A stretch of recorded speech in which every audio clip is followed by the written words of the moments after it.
Rodrigo, podemos começar, já está gravando. Boa noite a todos, agradeço a presença, comunidade Anne Frank, professores, famílias, estudantes. Hoje a gente está aqui para mais um dia, para a gente ter um bate-papo aqui muito importante. É um dos temas que a gente aborda muito hoje em dia, a questão da internet, da segurança. E hoje a gente trouxe um especialista na área, tá? O promotor de justiça Mauro Elovitch. Ele é Mauro da Fonseca Elovitch, ele é graduado em Direito pela Universidade Estadual Paulista, Unesp, promotor de Justiça do Ministério Público do Estado de Minas Gerais desde 2005, coordenador da Coordenadoria Estadual de Combate aos Crimes Cibernéticos, COICyber, tá? E não vou estender muito o currículo aqui, doutor, porque eu vi que aqui é muito grande, e aí, mas principalmente esse foco, né, que a gente tem sobre os crimes cibernéticos, veio aqui trazer nessa noite aqui, dar boa noite para o senhor, agradecer a presença, tá ok? Boa noite, Rodrigo, boa noite a todos os espectadores aí, aos alunos, professores, funcionários da Escola Anne Frank.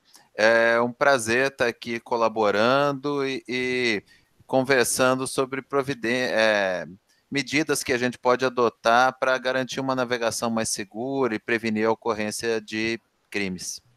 O interessante, gente, é que a internet, ela, para os mais jovens, é uma coisa que já nasceu com vocês, assim, vocês já conheciam.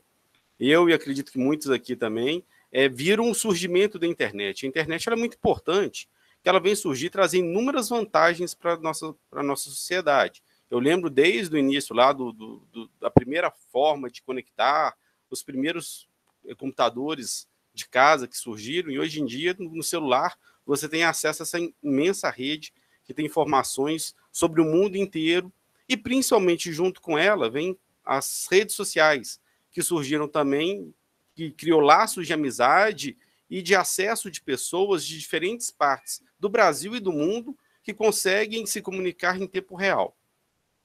Da mesma forma que a internet é benéfica, que consegue facilitar transferências bancárias, compras, conhecer pessoas que voltar a conversar com pessoas que você viu há muitos anos no passado, etc., ela também traz inúmeros problemas, porque diante da variada oferta de serviços que ela tem, vários problemas podem ocorrer. E tem gente, pessoas principalmente maliciosas, que vão se aproveitando desse mecanismo para, às vezes, acessar crianças, acessar adolescentes, dar golpes financeiros, tá?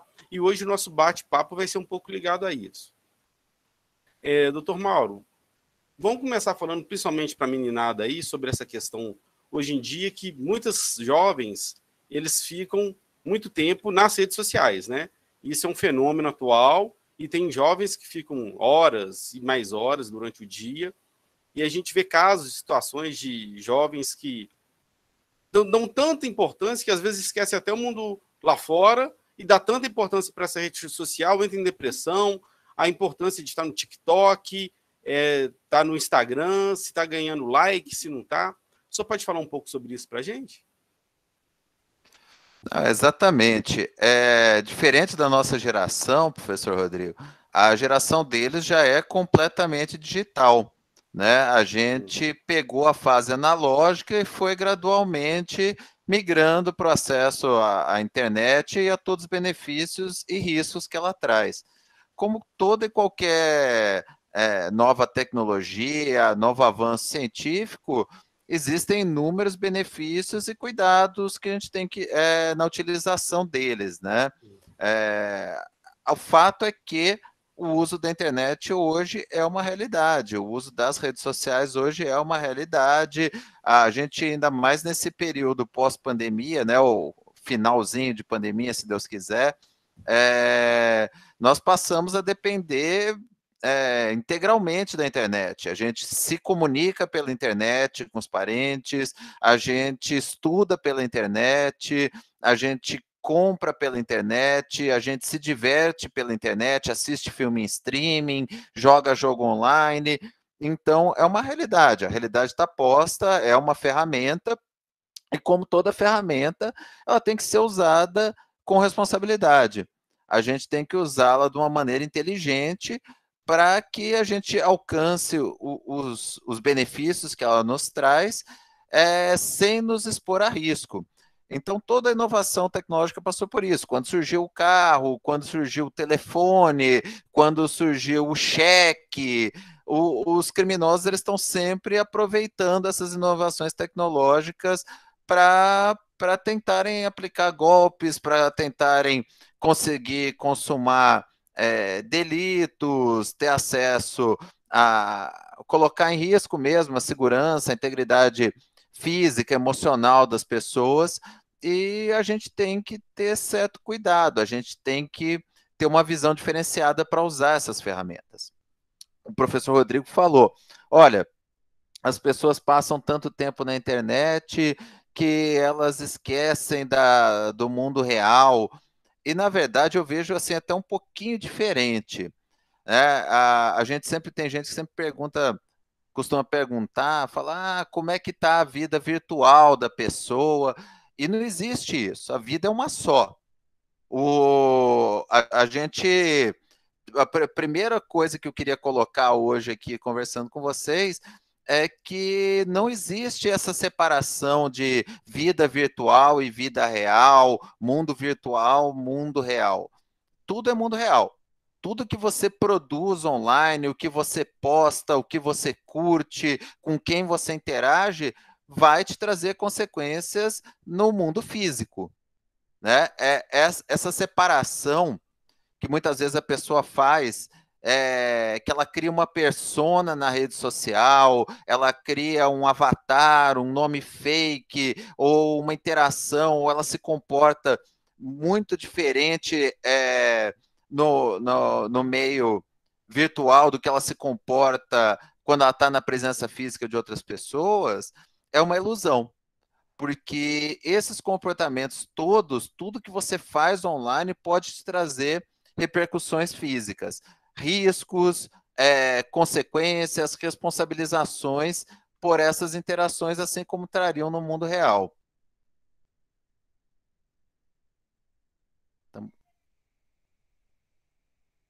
Tá mudo, professor? Não estamos te ouvindo. Microfone, Rodrigo. Desculpa, perdão. Vou aproveitar e fazer um gancho de uma pergunta, doutor.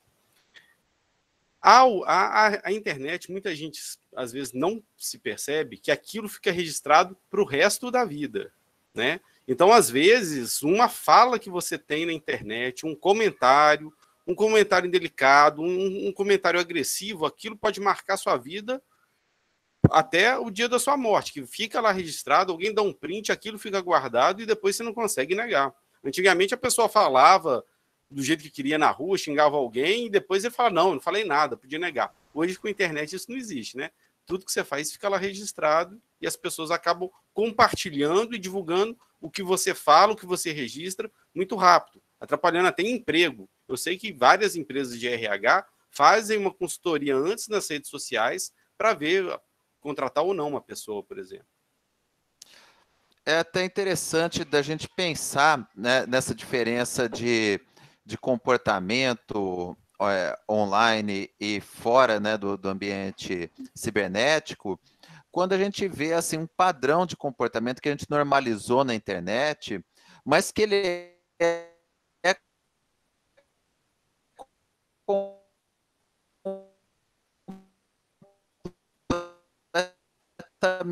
interagir, conversar, a ideia de quem seja, a pessoa está ali se comunicando com um avatar, ou mesmo quando tem uma foto e um nome, você não tem garantias de que aquela pessoa que você está interagindo é realmente quem ela está se identificando. As pessoas entram em perfis de pessoas que elas não conhecem, né? Às vezes celebridades, às vezes atletas, ou mais variado tipo de pessoas, e começam a curtir coisas de pessoas que elas não conhecem, ou comentar sobre a vida de pessoa, opinar, o distanciamento da rede social dá às pessoas uma sensação de empoderamento para opinar na vida do outro, a criticar a roupa que a pessoa está usando, com quem que ela sai, o tipo de música que ela gosta, com pessoas que você não conhece, que você não tem intimidade. Então, um dos pontos que eu queria colocar é isso, assim, eu não vou vir aqui, né, o pessoal, os alunos que estiverem me escutando aí vão falar, putz, lá vem esse chato falando que eu não tenho que usar Facebook, que eu não posso usar o WhatsApp, que eu não posso jogar online. Não é nada disso, tá? O que eu quero colocar é o seguinte, a gente tem que ter essa ciência, como o professor Rodrigo falou, de que o que está na internet é público e é irreversível.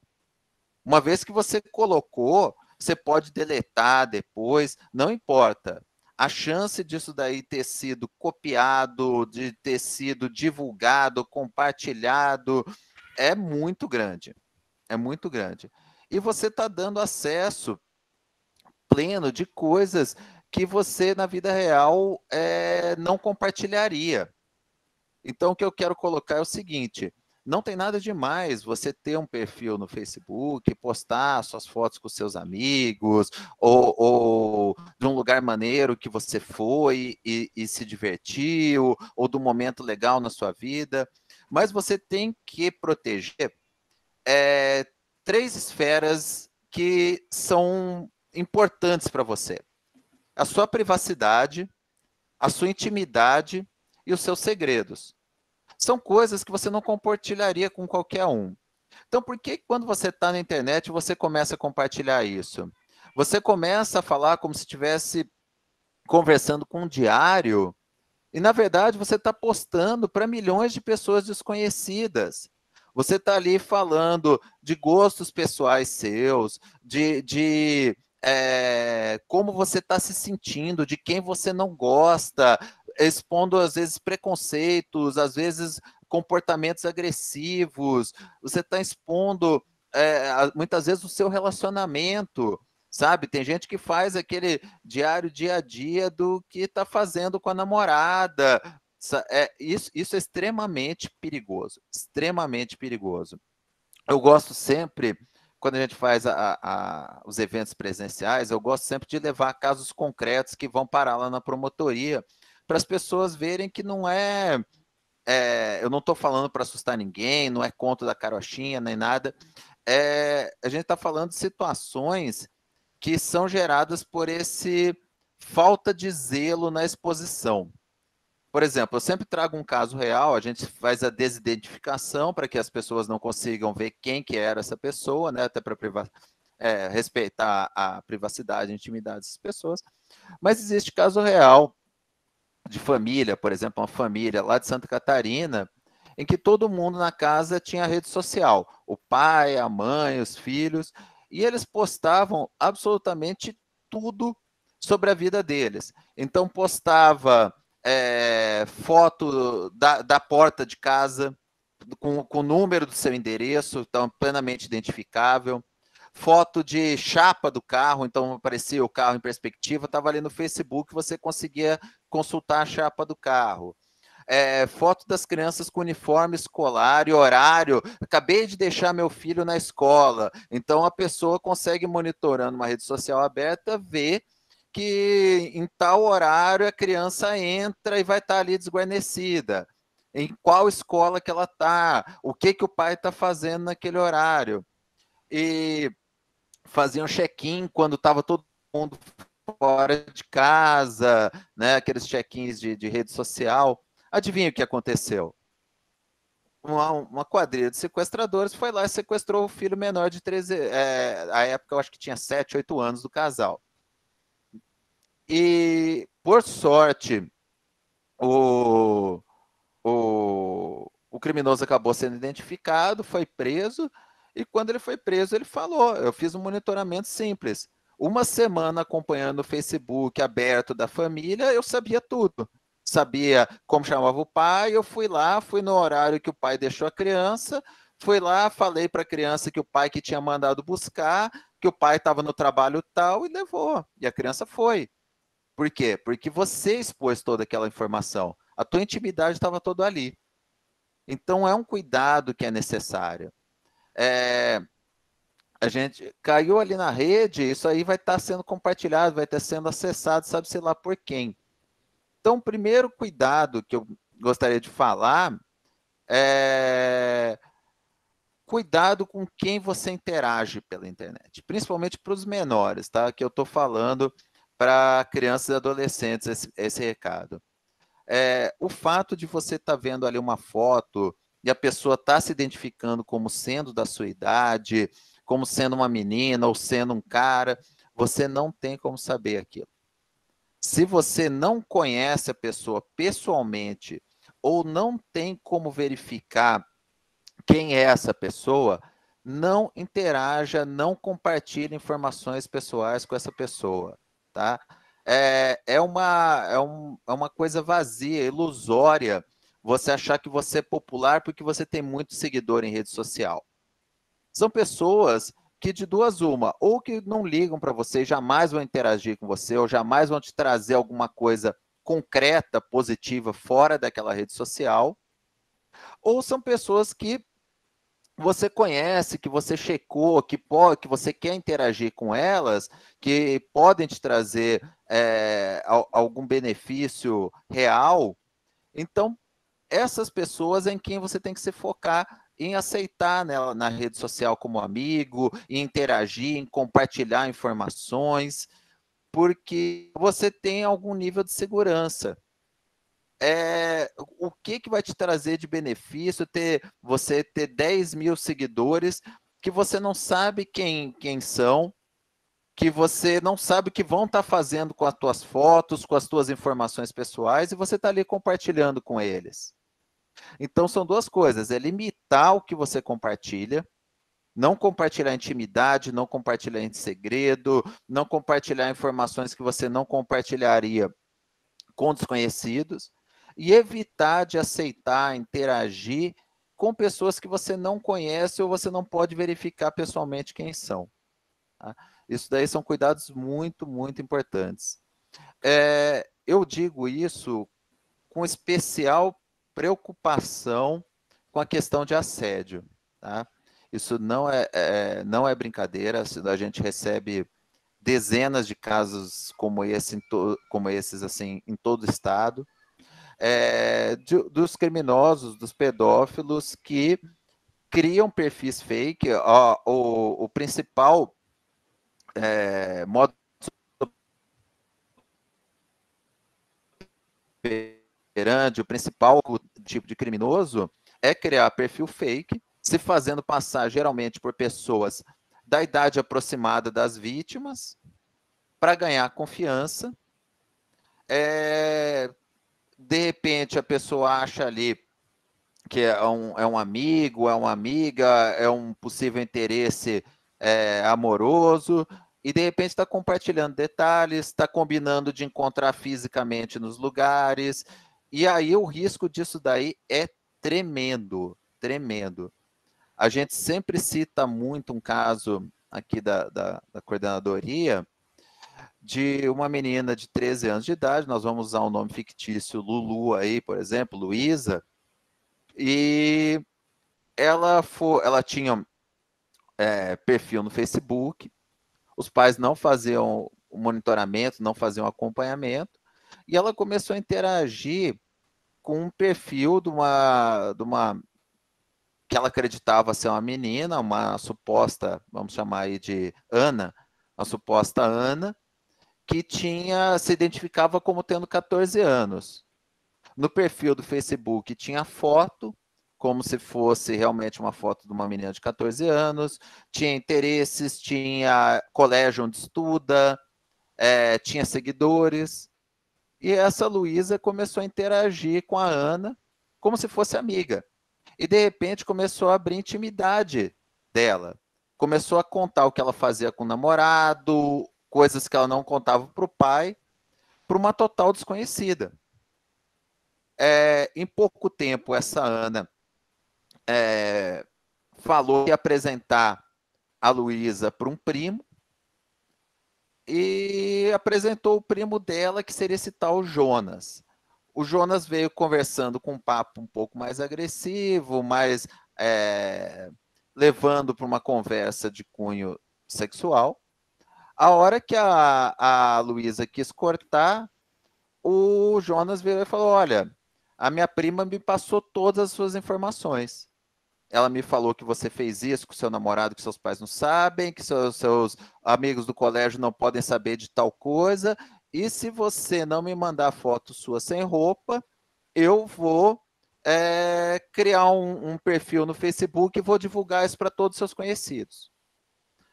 A Luísa, ao invés de procurar os pais, ao invés de confiar ou procurar um professor ou alguém de confiança para se proteger, ela entrou em pânico e caiu na chantagem. Enviou fotos sem roupa. Adivinha o que o tal Jonas começou a fazer? Aumentou o nível da chantagem. Virou, olha, agora eu tenho foto sua, eu vou divulgar para todo mundo, eu vou botar na internet, e se você não encontrar comigo pessoalmente. Aí, graças a Deus, a Luísa chegou no limite dela e contou finalmente para os pais tudo o que tinha acontecido. Os pais procuraram a promotoria, nós instauramos uma investigação, conseguimos ter acesso aos IPs de quem fazia essas postagens e, para surpresa da vítima, né, tanto a tal Ana quanto o suposto primo Jonas, na verdade era a mesma pessoa. Ela estava o tempo todo interagindo com um homem adulto, 30 e tantos anos, vamos chamar ele de André, que esse tempo todo criou todo esse esquema para obter informações pessoais para chantageá-la e tentar consumar algo mais grave.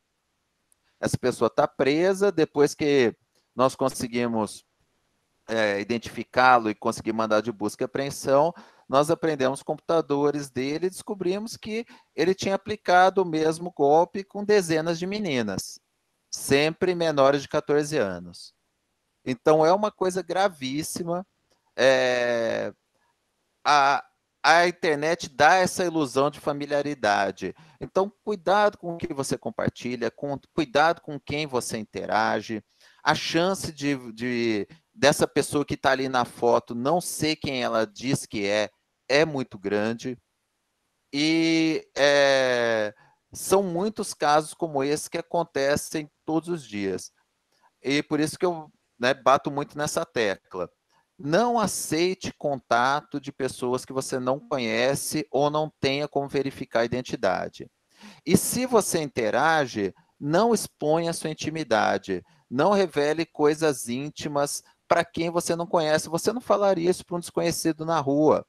Você não falaria isso para um amigo que, sei lá, para um colega de futebol que você encontrou em menos de uma semana, você não estaria lá contando a intimidade da sua vida.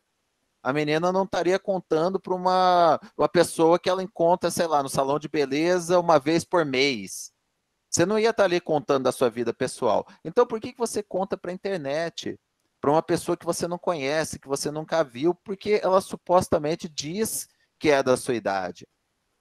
Doutor, e esse pessoal tem uma malícia tremenda, né? Que ele fala para criar amizade o que a pessoa quer ouvir, né?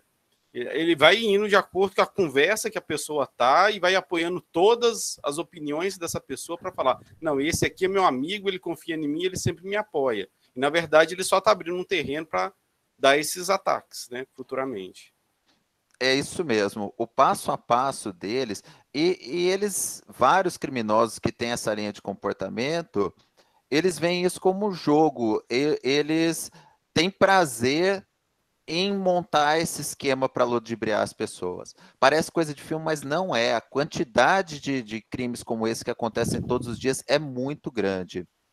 Eles criam um perfil fake, ou então são pessoas que têm algum contato superficial, sei lá, frequenta às vezes algum lugar remoto que a pessoa frequenta de vez em quando, mas na maioria das vezes é com perfil fake mesmo.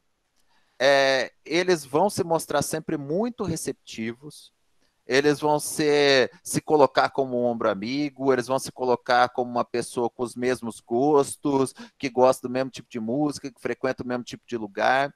Eles manipulam para afastar a confiança da família e trazer a confiança para eles. Olha, seu pai não te entende, se o seu professor é careta, se você falar isso para ele, ele vai te recriminar, mas para mim você pode falar.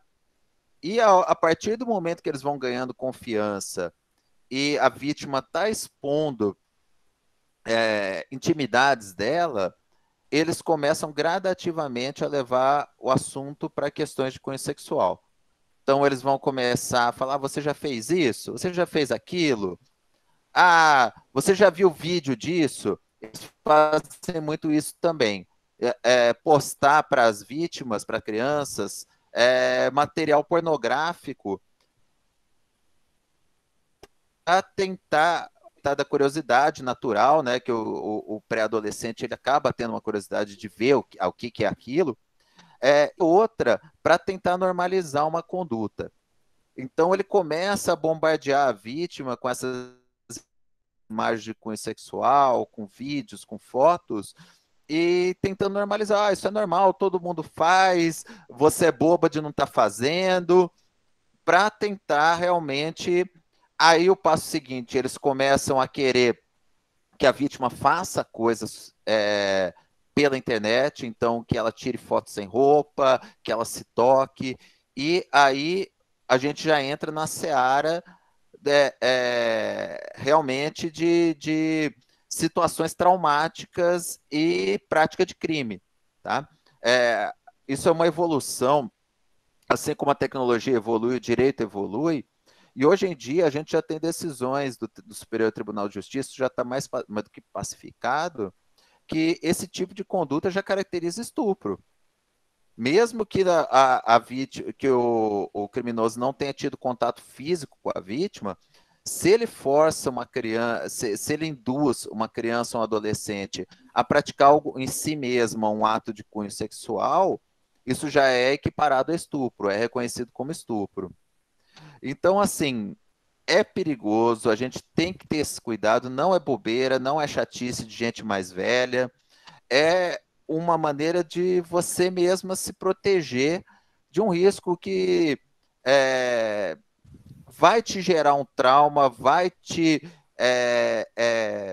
marcar, e como a gente falou desde o começo, depois que caiu na internet, não volta mais. Eu sempre uso analogia, é igual você abrir uma garrafa com gás. O gás vai espalhar, você jamais vai conseguir recolher aquele gás e colocar de volta na garrafa.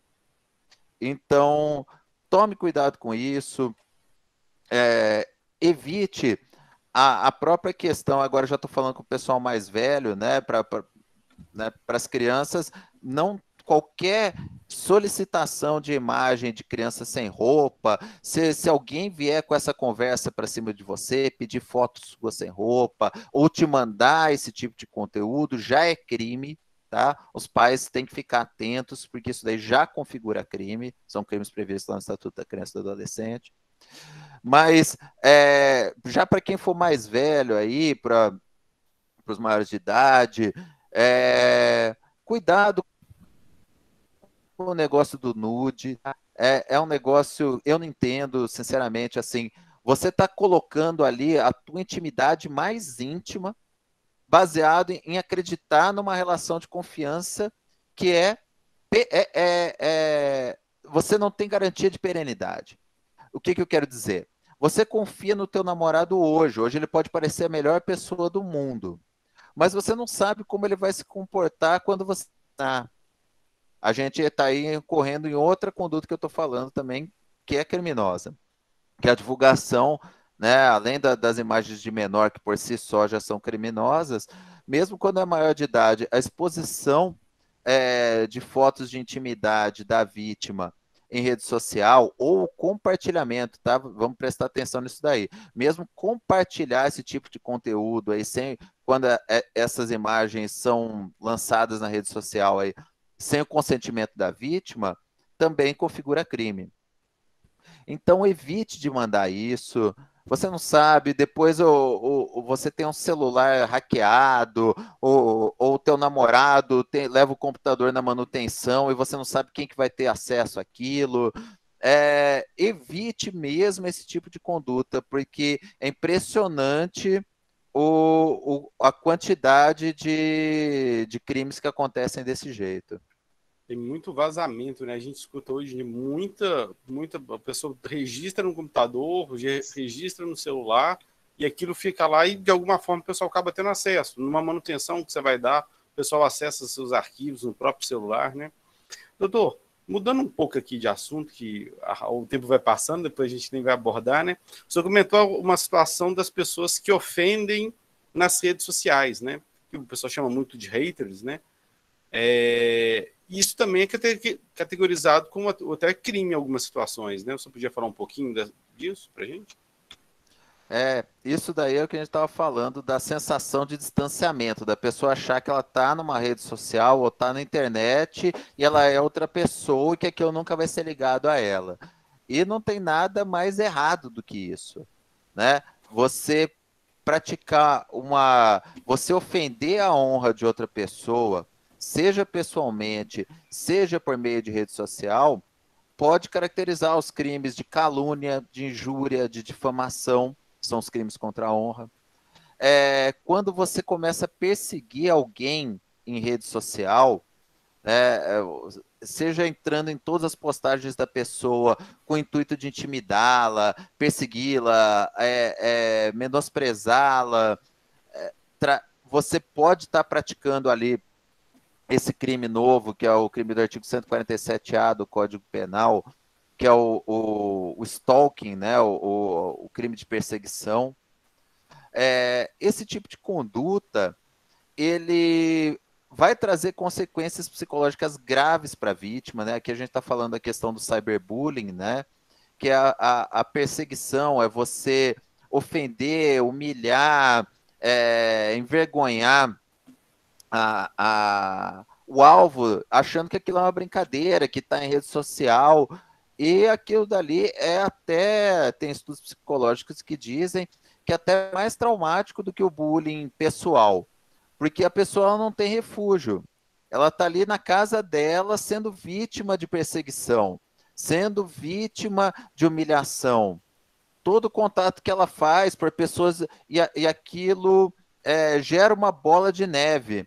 Então, aquilo vai gerando pessoas que não conhecem, por pura maldade, começam a compartilhar aquelas ofensas ou a se juntar para agredir aquela pessoa e traz assim seríssimas consequências e caracterizam-se em crimes.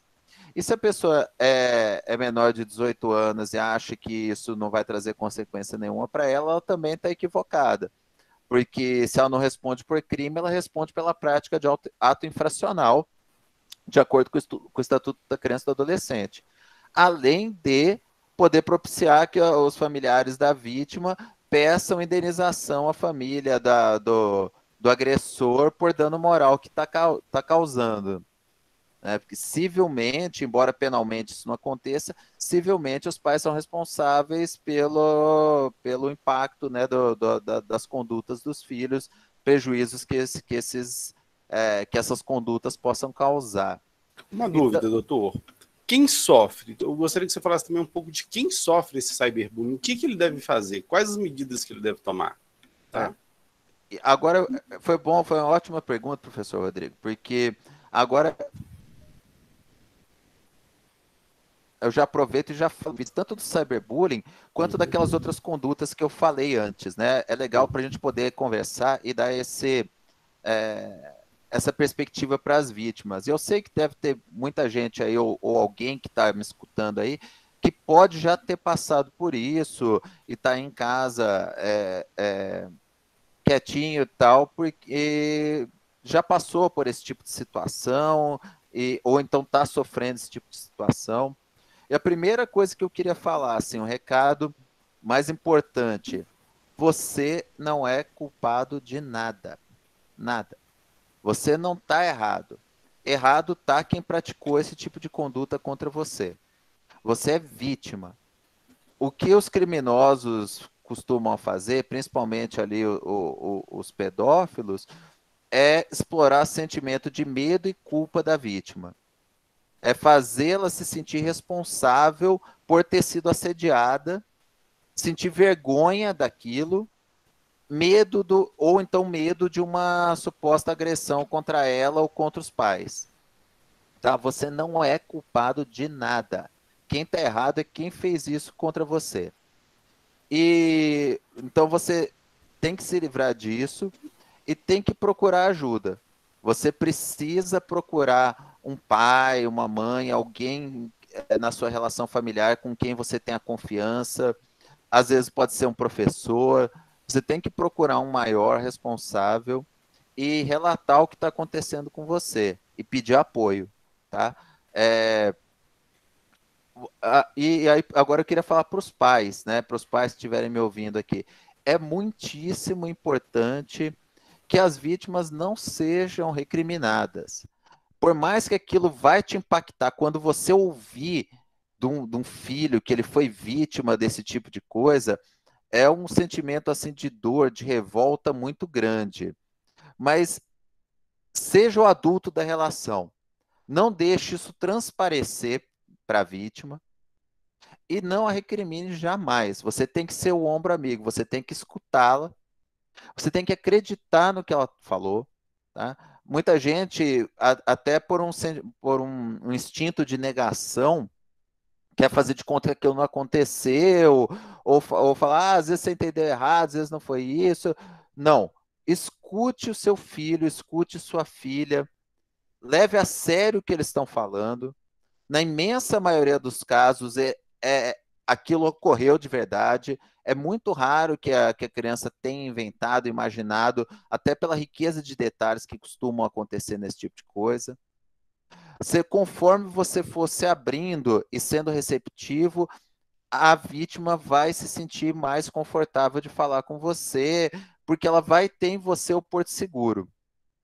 E se o criminoso falar, se você contar isso para o seu pai ou para sua mãe, eu te mato, ou eu mato o seu pai, você, criança, adolescente que está me escutando, vocês são o ponto mais fraco dessa relação, tá?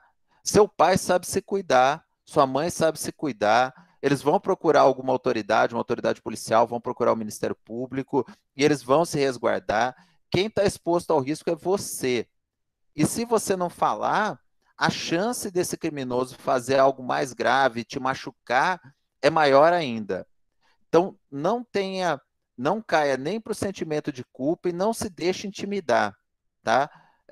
Você não tenha medo de que o criminoso vai te matar ou vai matar o seu pai. Vá lá, fale para sua família, fale para esse adulto de confiança que você tem e peça o auxílio. Aí, o que a gente orienta para ser feito nesse tipo de situação? Então, uma vez que a criança foi acolhida e ela conseguiu mostrar ali, falar o que aconteceu, é importante a gente fazer preservação da prova. Às vezes a pessoa, na raiva, no medo, na vergonha, tende a destruir, a querer deletar aquela conversa, a apagar o contato do criminoso ali no WhatsApp, qualquer outra rede social, achando que aquilo vai resolver. E não resolve. Não resolve porque, como a gente falou, caiu na internet, não tem mais volta. Então, o fato de você ter apagado o contato ou a conversa, não vai fazer com que aquela conversa, aquele contato, aquela foto que você mandou deixe de existir. O criminoso vai ter isso lá na outra ponta. Ele vai ter aquilo registrado e muitas vezes ele vai querer compartilhar aquilo. Se você apagar a conversa, se você apagar o contato, você dificulta ou às vezes até impede a investigação. Né? O crime ele se deu, na maioria desses casos, ele dá quase exclusivamente em meio virtual. Então é importante que a gente faça a preservação dessas provas. Pegue esse celular que está com essas mensagens, ou o computador, procure uma autoridade policial, tire print de tudo, tá? Se foi no Facebook, se foi no WhatsApp, lá nas opções de configuração, ele tem uma opção para o próprio provedor, para o WhatsApp, para o Facebook, mandar para algum e-mail seu todo o conteúdo das suas conversas. É um direito seu e essas plataformas fazem isso. Então faça isso, porque daí vai vir uma prova boa, uma prova que veio do próprio provedor de aplicação, mande essas conversas, faça com que essas conversas vão para o seu e-mail e com elas procure a autoridade policial. Vai lá, relate tudo, dê número de terminal, dê nome de perfil nas redes sociais, para que a gente possa identificar. E eu falo para vocês, a maioria dos criminosos acha que eu nunca vai chegar nele. E chega. A gente tem como investigar. Eu vi que teve gente que falou aí no chat, eu crio um VPN, eu tenho proxy, nunca vai chegar em mim. Isso é o que a gente pega de criminoso achando que só o fato dele ter usado um VPN vai impedir de localizá-lo, chega a ser assim até, como eu vou dizer, infantil, porque existem outros meios, a gente consegue puxar outras conexões pelo acesso nos perfis da vítima, tem ferramentas para contornar esses tipos de dificuldades. Então, o importante é procurar a autoridade, levar essas provas, não destruir nada e relatar, porque se aconteceu com você, você fala, eu escapei, não aconteceu nada de mais grave comigo. Mas pode estar acontecendo com outra pessoa. Esses criminosos, geralmente, eles cometem esses crimes em série. Então, pode estar ali alguma outra criança sofrendo, sendo vítima desse mesmo criminoso. Então, é importante registrar a ocorrência, pedir a instauração de inquérito policial, levar as provas para a autoridade, para o Ministério Público, para que a gente possa realmente proteger futuras vítimas e punir quem praticou esse tipo de conduta. Duas dúvidas, doutor. Um print de tela já é suficiente ou precisa fazer essa solicitação para envio de e-mail da conversa? Porque hoje em dia o pessoal apaga muito essas conversas, né? Aquele print no celular que a gente dá já seria suficiente? E outro, se for fazer uma denúncia na delegacia, qual delegacia? Qualquer uma? Tem uma delegacia específica? Varia muito da cidade que a pessoa tiver, né? Quanto menor a cidade, você vai nas delegacias gerais. Aqui em Belo Horizonte nós temos delegacia especializada para crimes contra crianças e adolescentes, nós temos delegacia especializada para cometimento de crimes contra mulheres, né? Violência doméstica. Então, vai variar muito de caso a caso, mas sempre procure a mais próxima da sua casa. Se ele não puder te atender, ele vai te encaminhar para a delegacia que vai ter atribuição para atuar no caso. Você falou também da questão do print. O print é uma prova como qualquer outra. É qualquer documento. Quanto menos informação e fé pública a gente tiver no documento, menor credibilidade ele vai ter quando for discutido. Então, quer dizer, uma coisa é você ter um contrato particular, outra é você ter um contrato lavrado em cartório, outro é você ter um contrato lavrado em cartório e autenticado. Então, assim, o print é um meio de prova? Ele já ajuda demais. Especialmente, a gente sempre recomenda, tire o print aparecendo lá o número do terminal, se for o WhatsApp, ou o número da URL, né? O endereço URL lá, quando for perfil na internet. Tire o print, leve lá para a delegacia, isso já vai servir como meio de prova, mas se você puder levar o terminal para a delegacia, essa extração, essa retirada dos prints vai ser feita na frente de um escrivão que vai dar uma certidão de fé pública, constando que todo aquele conteúdo efetivamente estava no computador naquela data e naquele horário. Então, é uma prova melhor, é uma prova com maior segurança, juridicamente falando. Então, se você só tem o print, está ótimo, vai só com o print mesmo. Mas o que você puder levar de mais substancial na delegacia para que isso possa ser certificado a autenticidade, melhor. E sem contar, se tiver alguma dúvida dos outros mecanismos, o YouTube ensina tudo, né? Você procurar lá como pegar o e-mail da conversa e tal, vocês vão procurar, vocês só digitar e vocês conseguem obter essa informação. Doutor, sobre sites maliciosos, tá? A gente tem tanta situação de site que tem malware, né? Que invade computadores, vírus, etc. Você pode falar também um pouquinho sobre isso? Tem exatamente. Tem os sites E tem a própria questão do que a gente recebe hoje em dia muito de link de rede social. Você recebe no WhatsApp o link para um determinado site. E a pessoa vai e entra sem ter ali um firewall potente. E aquilo dali você está convidando malware para dentro do seu computador. Você está abrindo ali possibilidades de que terceiros acessem o seu conteúdo, roubem seus dados. É um risco grande. Só que nesses casos é uma criminalidade mais especializada. Tá? O criminoso ele tem que ter um conhecimento um pouco maior de informática para programar esses malwares, para criar o site e tal. Existe de monte. Tá?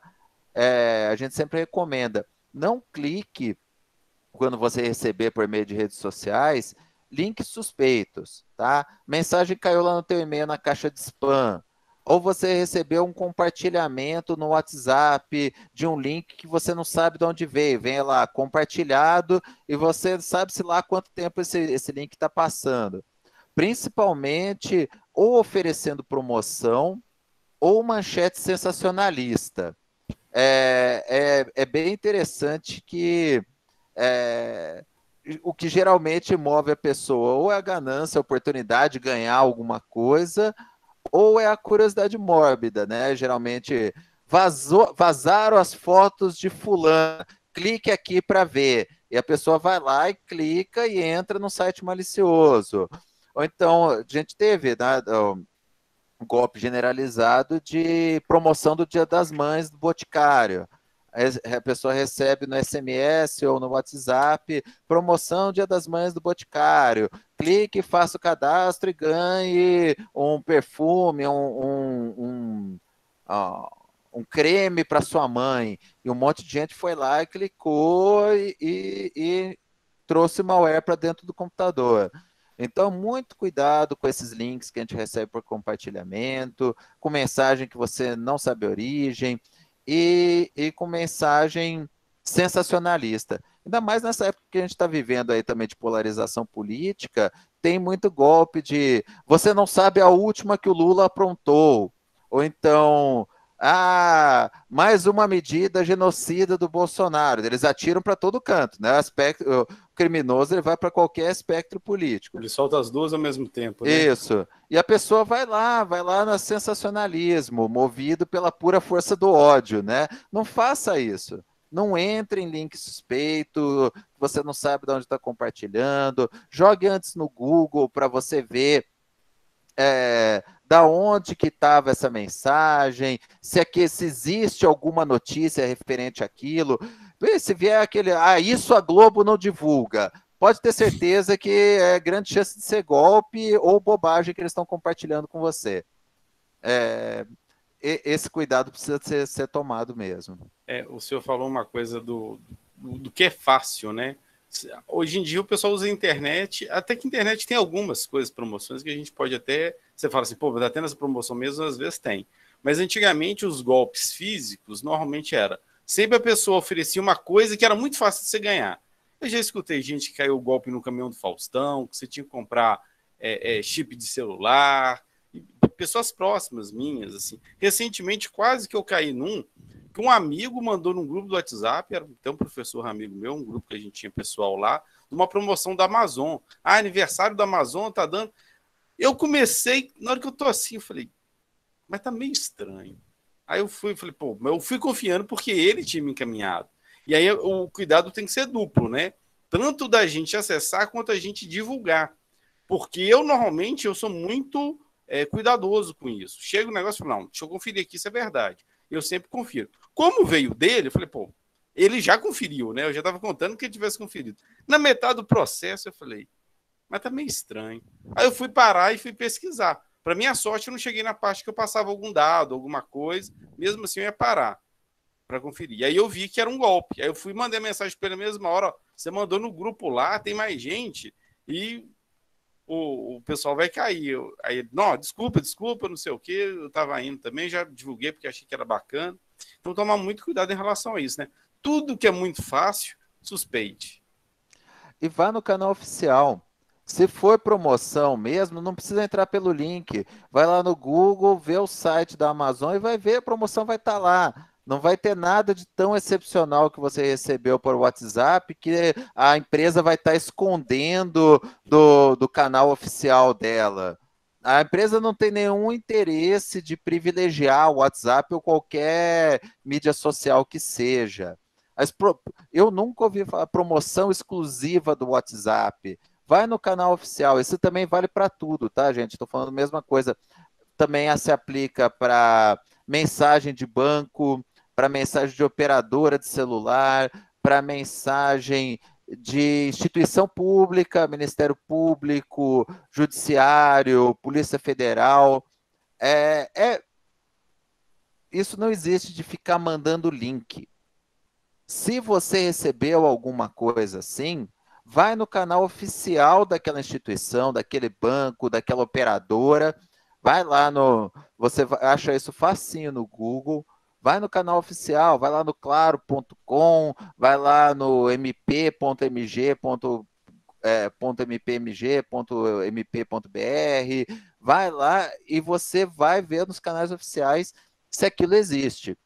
Você vai achar um telefone, você vai achar ou o link, se existe aquilo de verdade, ou se não achar, você vai achar um telefone de contato. A gente esqueceu que isso aqui, ó, ele manda SMS, ele manda WhatsApp, você consulta a internet, mas ele também tem uma coisinha antiga chamada ligar, tá? Telefone liga para as pessoas também. Então ligue, confirme se aquilo existe, tá? Vai no canal oficial, vai ter um 0800, ligue lá e pergunte, olha, essa promoção existe? Para que vocês querem meus dados? O que vai ser feito com os meus dados? Você recebeu uma intimação aí para ir no Ministério Público? Ligue lá na promotoria e pergunte, olha, eu fui mesmo intimado, notificado, do que se trata, tá? Você vai conseguir obter essa informação. A gente tem que deixar de ser preguiçoso. A gente entrou num piloto automático de rede social que a gente toma por verdade que o dali muitas vezes não é. E isso vai tanto para coisa boa, né, quanto para coisa ruim. Que às vezes fala, seu nome está no SPC, clique aqui para ver. Então, quer dizer, você quer saber, você vai no site oficial e procura lá. Isso é uma coisa que eu sempre falo com meus alunos quando eu estou dando aula. Falo, gente, sempre procure o local mais oficial de informação. Se é de empresa, da empresa, sobre algum assunto de notícia, vai na imprensa oficial, é que lá aparece as notícias verdadeiras, porque eles não podem mentir. Eles tomam ações puníveis, né? Você pode até falar melhor, se a imprensa oficial tiver uma mentira, assim. Vamos continuar aqui. Mais algum tema, doutor, que o senhor queira abordar diferente? Eu acho interessante aquilo que você falou também da conduta da própria pessoa, né? Quando você está ali compartilhando a mensagem, achando que está resguardado pela internet, você posta, né, um discurso de ódio, uma mensagem ofensiva, um bullying, Prática de racismo. Racismo, homofobia ou qualquer outro machismo. Exatamente. Esses comportamentos inadequados que muitas vezes a pessoa teria vergonha de falar isso pessoalmente para alguém, ela se sente ali inatingível na internet e faz. E aquilo dali, como eu falei, é facilmente rastreável, aquilo gera consequência, pode gerar responsabilização criminal, pode gerar responsabilização civil, né, o dever de indenizar, e vai ser uma mácula na sua vida. Aquilo dali, como o professor falou, é consultado todas as vezes por RH de qualquer empresa razoável, faz uma pesquisa em fontes abertas sobre a pessoa.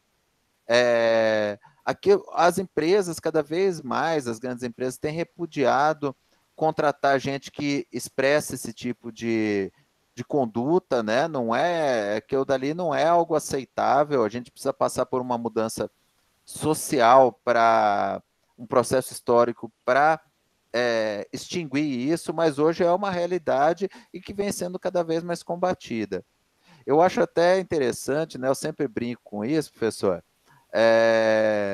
Esses dias para trás, aí, uns meses atrás, vocês viram que eu sou fã de boxe, vocês viram que o Mike Tyson voltou a lutar, ele fez uma luta de exibição com o Roy Jones Jr., então o Tyson está com 50 e tantos anos, tal, a luta tá bacana, só que foi a primeira, ele ficou muito tempo parado, tal, e foi a primeira luta do Tyson na era de redes sociais.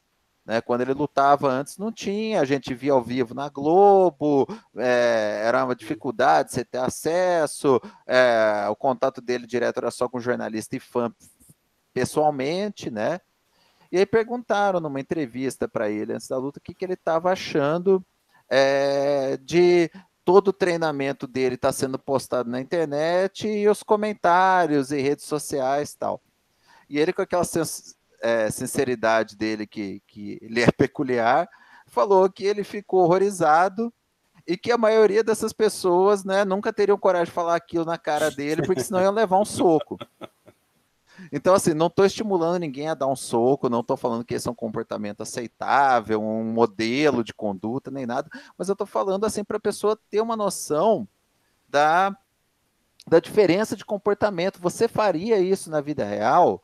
Você ia entrar lá no perfil do site, você ia entrar lá no perfil do Tyson e chamar ele de velho, de frouxo? Você teria coragem de falar isso na cara dele?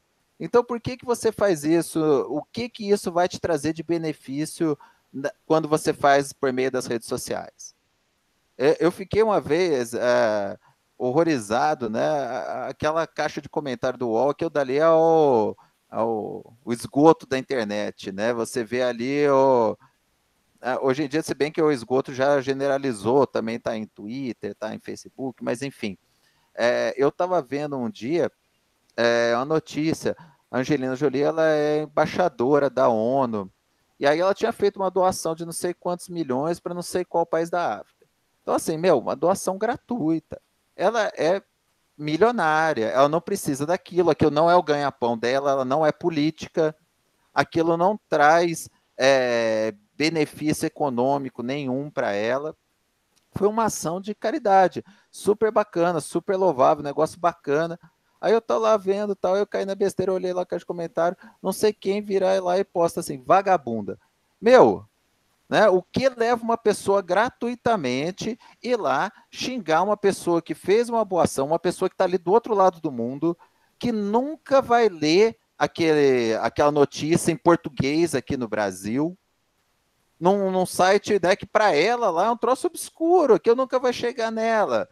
O que leva uma pessoa a ir na internet para expressar o ódio gratuitamente, né, ofender uma pessoa sem motivo absolutamente nenhum? E isso, infelizmente, é um mal dos nossos tempos. Isso aí a gente vai ter que ir se adequando, as consequências vão chegar, como toda tecnologia, e eu espero, né, que a gente saia dessa época triste que a gente está vivendo, assim, de muito embate, muito ódio gratuito, e aprenda a entrar numa dialética melhor utilizando aí as redes sociais. Esses haters, né, que é o nome dado por esse pessoal que ofende muito, eles aumentaram muito, né, recentemente. Você vê cada vez mais a quantidade. O senhor falou que gosta de ler comentário, eu sempre gosto de ler notícia, ver o comentário das pessoas em relação às mais variadas notícias de política, é uma coisa assim, totalmente, como você falou, esgoto. Você vê de tudo, desde uma pessoa que faz um comentário adequado e tal, mas a maioria ali, nada que preste. Na maioria das vezes não leu nem a notícia, ficou só na manchete e faz um comentário superficial por cima, compartilha xingando. Isso aí a gente, né, leu muito sobre isso.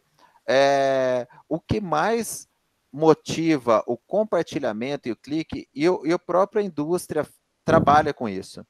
O que mais gera compartilhamento e engajamento, a gente pensa que é a qualidade do produto ou ser alguma coisa alinhado, não é. O que mais gera engajamento é o ódio. Isso aí é estudo científico, tem estatística quanto a isso.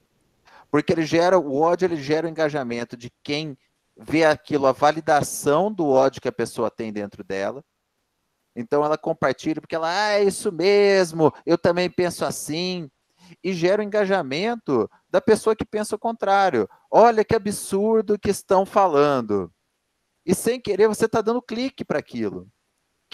As pessoas vivem disso, é tudo caça-clique. O que monetiza é o clique. Quem está divulgando aquela bobagem, aquele conteúdo de ódio, ele não quer saber se quem clicou gosta dele ou concorda com ele. Ele quer saber que a pessoa clique, porque aquilo vai gerar acesso, vai gerar engajamento, vai gerar monetização. Então, o ódio, infelizmente, gera engajamento, e a gente tem que parar para refletir isso. Até onde nós estamos dando cartaz, nós estamos dando clique, nós estamos compartilhando algo nocivo, algo que não é pesquisado. Por que a gente precisa ter ódio de quem pensa diferente da gente? Eu acho que até para formar o nosso convencimento, a gente tem que ouvir quem pensa diferente da gente. Você não precisa concordar, mas você tem que ter esse contraponto para falar, poxa, será que eu sou tão dono da razão assim? Será que nada do que a outra pessoa falou não faz algum sentido?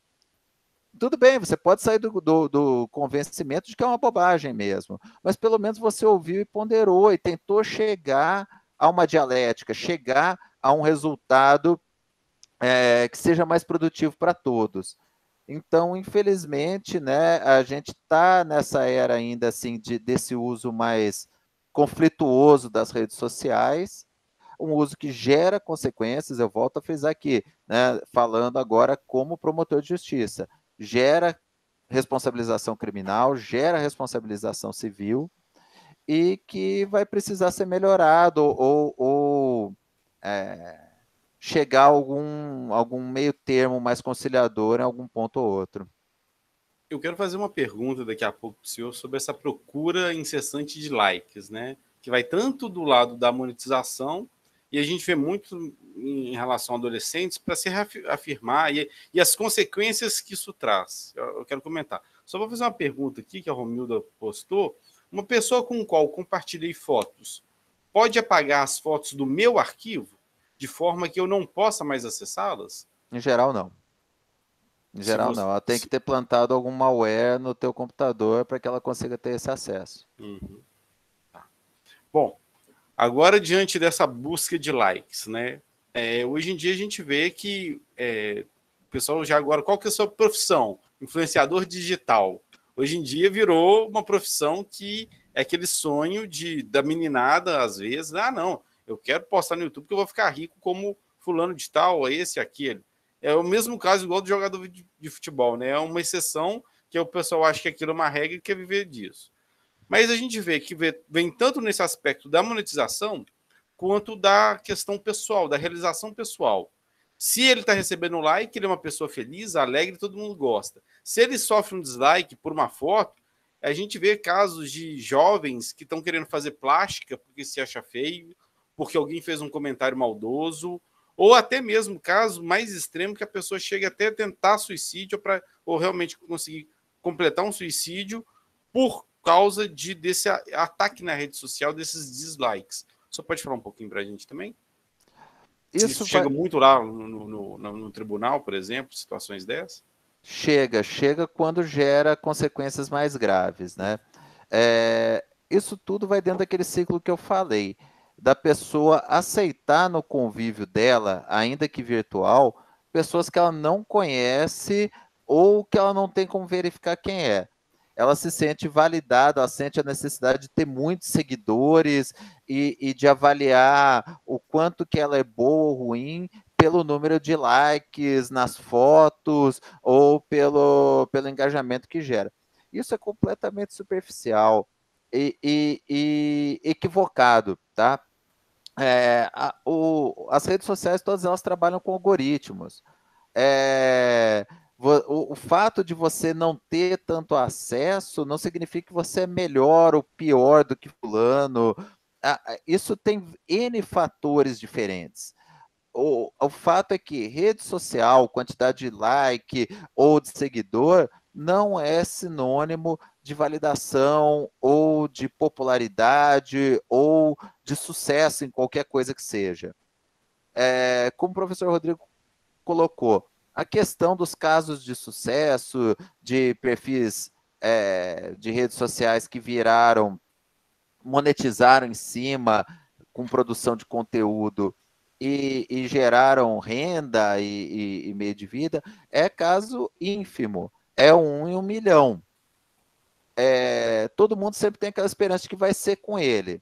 Então tá, se você quer seguir por essa seara, primeira coisa que eu falo, separe sua vida pessoal dessa seara, tá? Você quer virar produtor de conteúdo online. Primeiro de tudo, se você é criança, não é saudável. O pai tem que monitorar. Isso daí não é bacana, só vai trazer uma expectativa que muitas vezes não vai ser atendida e que vai gerar frustrações e possíveis traumas. Então, o pai tem que acompanhar isso sim, se for criança. Se for adolescente e aí já tem a personalidade um pouco mais formada, primeira coisa, separe perfil pessoal, não poste nada pessoal, informações pessoais, aquelas coisas que eu te falei que são reservadas à privacidade, intimidade, em coisa que você vai abrir para acesso de terceiros. Você vai abrir para acesso de qualquer um, vire produtor de conteúdo, faça o conteúdo limitado de uma maneira que você não se exponha, sempre com acompanhamento dos seus pais e não crie uma expectativa irreal. Pode ser que gere engajamento, pode ser que não gere, tem muito mais fator além de você ser bom ou ruim.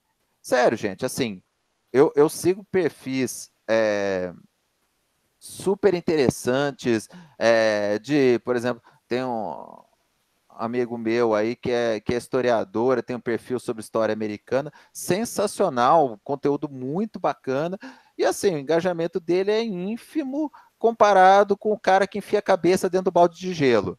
Aí você vai dizer que o cara do balde de gelo é melhor ou é pior do que ele? Não é. São situações diferentes. Ele não vai se sentir, meu amigo lá, não vai se sentir desvalorizado enquanto profissional de história, porque o vídeo dele, que ele pesquisou um mês para apresentar sobre a história do Thomas Jefferson, teve menos engajamento do que o idiota que enfiou a cabeça dentro de um balde de gelo. Então, assim, você tem que ter essa noção de que isso não é o teu sucesso ou o teu fracasso pessoal, ou vai te fazer melhor ou pior por esse tipo de engajamento. Então, eu, a princípio, não recomendo, mas se a pessoa vai para isso, que tenha esse cuidado de separar a vida pessoal desse perfil, entre aspas, profissional.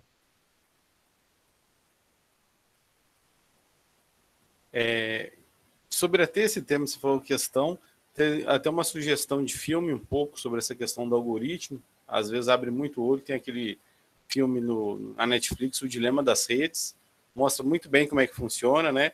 Questão do like, dislike, até essa questão do hater, né? Porque a pessoa tende a postar, comentar e visualizar e receber o que ela vai indo sempre. Então, se ela tem ódio para alguma coisa e ela vai vendo aquilo, ela só vai recebendo aquilo e vai cada vez estimulando. Isso é um mecanismo que acaba girando, girando, girando e fica difícil da gente romper essa roda, né? Que ela vai só aumentando igual uma bola de neve. E a gente tem uma grande dificuldade hoje em dia para tentar romper com essa ideia nas redes sociais.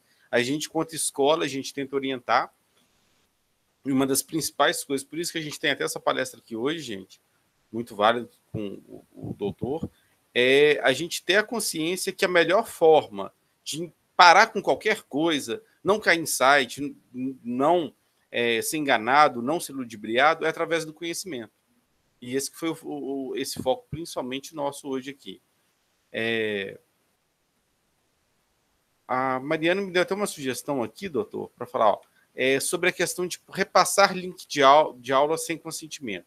Qual que é a situação que acontece? A gente chegou a ter em algumas aulas nossas invasão de pessoas, tá? A gente começou uma aula, a gente postava em grupo de redes sociais, no caso da escola, o grupo fechado, só com familiares, e a gente teve invasão de pessoas de fora que começaram a postar coisas até criminosas, sobre apologia ao nazismo, por exemplo, imagens,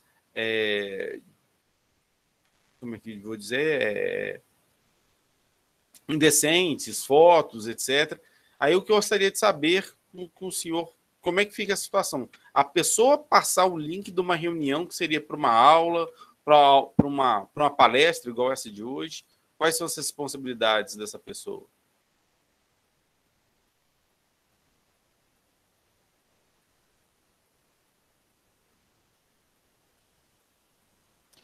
Ela gera a dupla de que ela passou esse link para alguém que vai postar esse tipo de conteúdo, ela é o que a gente chama de partícipe. Então, ela responde também penalmente por essas postagens de conteúdo criminoso, sim, se ela tinha consciência, se ela tinha o dolo de quem fosse entrar, fosse fazer esse tipo de postagem. Se tivesse intencionalidade, né? Ou mesmo que aceite o resultado, né? A lei fala querer o resultado ou aceitar que ele aconteça. Então, quer dizer, a pessoa pegou e passou um link de aula para alguém que não é aluno. Qual o objetivo dela com isso? Sabia que essa pessoa ia entrar lá para quê? Né? Se ela, na maioria das vezes, é porque ela sabia Travou um pouco aí, doutor. Entrar de cunho ofensivo ou criminoso. Opa, cortou? Deixa eu repetir então. Nesse caso, a aceitação do resultado criminoso, você praticou a conduta, aceitando que aquele resultado possa vir a ocorrer. Então, estou dando o link para uma pessoa lá, para um amigo meu, e eu sei que esse amigo meu é zoeiro, ele vai lá e vai tumultuar, e ele vai postar foto pornográfica, ou que ele é nazista e vai fazer apologia ao nazismo. Você também responde pela conduta. Você responde pela conduta e pela aceitação do resultado criminoso e a prática de ter passado o link. Você, de qualquer maneira, contribuiu para o cometimento do crime. Então, você também vai ser responsabilizado. Além da responsabilização, né, eventualmente cível, por uma indenização.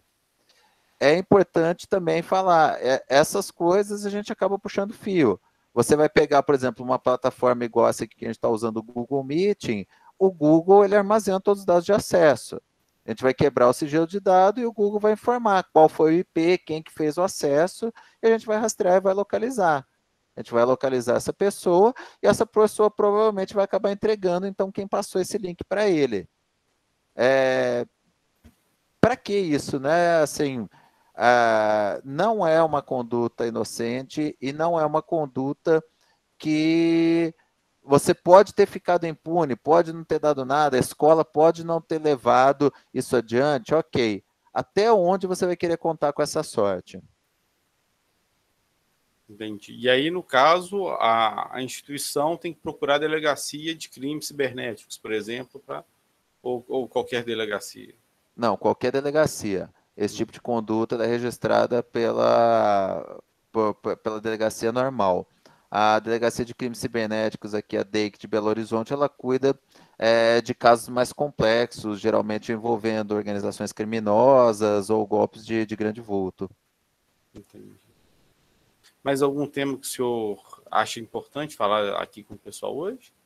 Eu acho que a gente tem uma passada geral aqui. Se alguém tiver mais alguma dúvida aí, eu estou à disposição. Alguém quer fazer alguma pergunta no chat? Ou aqui levantar e fazer uma pergunta para o doutor? Eu quero, Rodrigo. Oi, Márcio. Boa noite, doutor Mauro. Boa noite. Por que existem sites paralelos de órgãos governamentais? Não seria o caso do governo proibir esses sites paralelos? Como, por exemplo, creio eu que do Detran exista. Eu já pesquisei algumas vezes e uma pessoa que estava próxima, né? Falou comigo, ó, esse site aí não é o oficial. Não seria o caso dos governos, né, estaduais, municipais e federais proibirem a existência desses sites? Esses sites, se eles fizerem se passar por órgãos oficiais, ele já está cometendo crime, né? É usurpação de função pública ou muitas vezes falsa identidade. Então, esses sites, em tese, já são criminosos. O que falta para a gente, às vezes, é perna, para estar sempre monitorando. Você tira um do ar e aparece o outro. Então, as instituições elas estão sempre buscando reprimir esse tipo de site, mas infelizmente isso é igual praga. Você corta uma, eles vão aparecendo e a gente vai tendo que combatê-los. O Milda perguntou aqui, ó, quando alguém obtém informação diretamente no celular de outro, é crime? Ela diz puxando a informação, Acho que de forma não hackeando o celular. autorizada, talvez. seria isso. Se ele hackear, ele comete o crime do artigo 154A do Código Penal, tá? Que inclusive teve as penas aumentadas esse ano. Deixa eu esclarecer. Assim, eu estou falando no caso assim, de alguém pegar o meu celular, olhar meus apps, olhar o meu trabalho, as minhas coisas, sem a minha autorização, só isso. E aí essa pessoa poder passar essas informações para frente ou usá-las contra mim. Isso é crime? Tipo assim, eu deixei o celular ali e a pessoa pegou. Ela, assim, se a pessoa ela acessou o teu celular, né, se ela acessou os aplicativos do seu celular, ela em tese invadiu o seu dispositivo informático, né? Ainda que ela não tenha usado, isso a lei também mudou. Antigamente ela falava que era necessário burlar mecanismo de segurança. Hoje em dia a lei não exige isso. Então, pelo que você está me falando assim genericamente, essa conduta também poderia ser caracterizada como o artigo 154A do Código Penal, que fala: invadir dispositivo informático de uso alheio, conectado ou não à rede de computadores, com o fim de obter, adulterar ou destruir dados ou informações sem autorização expressa ou tácita do usuário do dispositivo, ou de instalar vulnerabilidades para obter vantagem ilícita. Então, nesse caso, a pessoa que acessou o seu WhatsApp ou qualquer programa do seu celular sem o seu consentimento, ainda que não tenha sido feito pela internet, seja feito fisicamente, pegou o celular e acessou, ele comete o crime do artigo 154A. Obrigada. Mais alguém quer fazer alguma pergunta, gente?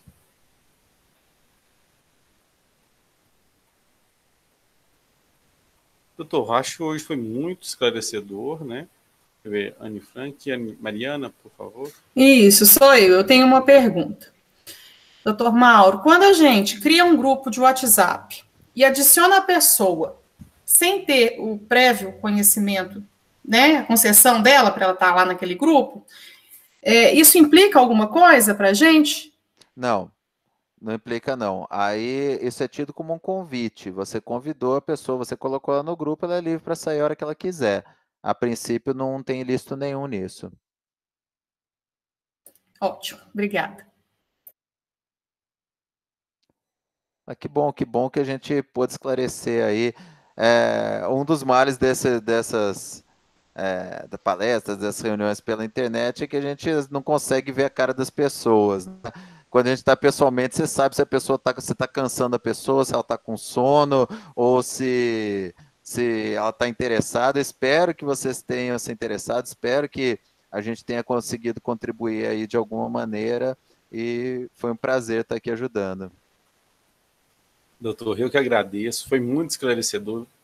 Deu para a gente pensar e refletir sobre muitas dúvidas que tem. E hoje em dia, com essa situação da pandemia, a rede social, a internet, os aplicativos de comunicação viraram a bola da vez. Quem não gostava, não queria mexer, teve que aprender. Muitos, até por questão de trabalho, outros por questão de gosto, passaram a ter mais tempo em casa e acabaram procurando mais, outros por situação de trabalho, igual a gente pega na própria escola. Quem não gostava teve que aprender, que foi um meio de trabalho que a gente teve nesse período. Então, gostaria de agradecer, foi muito claro o que o senhor disse, ficou situações para a gente refletir diariamente, pensando o que a gente pode fazer, como a gente pode encaminhar para a gente evitar os danos e, caso sofra algum dano, o que encaminhar. Eu agradeço aqui a presença do senhor, o convite do senhor ter aceitado, pela palestra. Muito obrigado. Imagina, eu que agradeço, foi um grande prazer aí. E eu sempre falo, né, quando a gente tem esses encontros com as escolas, especialmente na pandemia, que é uma honra estar colaborando com os professores. Vocês são alguns dos grandes heróis aí, porque eu vejo a dificuldade que é para conseguir manter o interesse e o conteúdo para a classe, para crianças à distância. Eu vejo os professores das minhas filhas assim, e é um grande prazer aí, hoje eu estar aqui podendo colaborar com vocês de alguma maneira. Muito obrigado. No chat ali, todo mundo está elogiando bastante, falando que a palestra foi excelente. Muito obrigado aí. Pessoal, obrigado pela presença de todo mundo aí. Contamos sempre com a presença de vocês, foi bem bacana. Obrigado, Mariana. Agradecer, tá, doutor Mauro, a disponibilidade, né, em estar aqui conosco, agradecer a participação dos nossos professores, pais e alunos, né, e ressaltar que posteriormente a gente vai disponibilizar esse bate-papo no YouTube da escola, né, para quem não teve oportunidade de assistir em tempo real, para que possa assistir depois, né. Então, mais uma vez, muito obrigada, e precisando, a gente aciona o senhor, às vezes a gente faz mais uma rodada, mais um bate-papo. Vai ser um prazer, obrigado. Obrigado, gente. Boa noite. Obrigado pela presença aí.